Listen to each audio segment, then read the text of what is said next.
Alors, quelques commentaires rapides sur ce test 6 de chimie organique qui était quand même principalement axé sur les propriétés des carbonylés et du H en alpha des aldéhydes et cétones, donc avec pas mal de questions tournant autour de l'aldolisation, l'acétolysation, la crotonisation, etc., etc.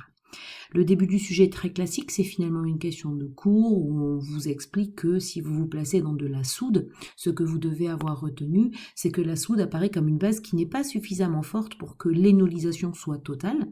Donc fatalement, quand on essaye d'énoliser avec de la soude un H en alpha d'un aldéhyde, ici du propanal, la réaction prioritaire qui va se mettre en place, c'est la réaction d'aldolysation, qui donc apparaît comme la réaction prioritaire in situ. Voilà, il faut que vous reteniez bien ça. Utiliser de la soude, c'est facile d'emploi, ça permet des réactions quand il y a consommation tout de suite de l'énolate fabriqué sur de l'aldéhyde qui n'a pas été transformé, et donc c'est l'aldolysation qui est prioritaire. Le sujet proposait alors une méthode alternative qui mettait en jeu une N-amine et on commençait par vous demander si c'était un nucléophile. J'attire votre attention sur le fait que c'était écrit dans l'énoncé que l'on allait étudier la propriété nucléophile des N-amines. Donc c'est quand même un petit peu étonnant que certains d'entre vous répondent électrophile. Ensuite, il fallait faire le lien avec les orbitales qui étaient fournies, donc se replacer dans le cadre de l'approximation des orbitales frontalières en rappelant qu'un nucléophile, il engage principalement sa HO dans ses propriétés nucléophiles. Le but de cette orbitale, c'était de mettre l'accent sur une régiosélectivité. En effet, quand on utilise une N-amine, eh bien c'est un composé qui est conjugué. Il y a donc des formes mésomères qu'il vous fallait réécrire pour montrer que le pôle nucléophile pouvait être soit le doublet non liant de l'azote, soit un doublet porté par le carbone en bout de chaîne, un carbanion.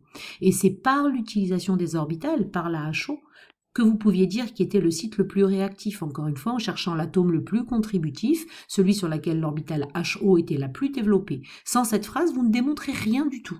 Bien entendu, on retrouve la possibilité que le carbone de bout de chaîne, soit carbanion, en écrivant les formes mésomères. Voilà ce qu'on entendait de vous dans cette question-là.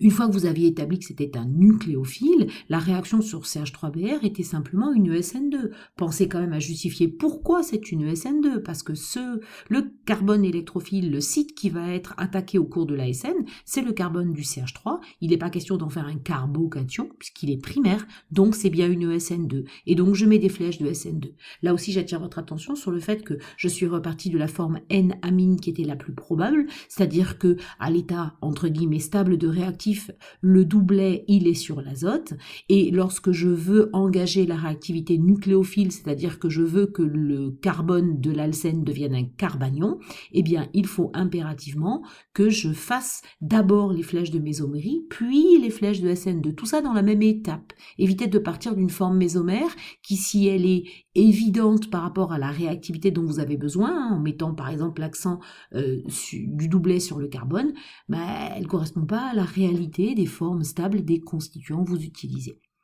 On obtenait un bromure d'iminium, on vous demandait de donner la formule de B en faisant attention que dans iminium, c'est que j'ai bien une racine positive, un cation, et de préférence portée par l'azote dans ce cas-là.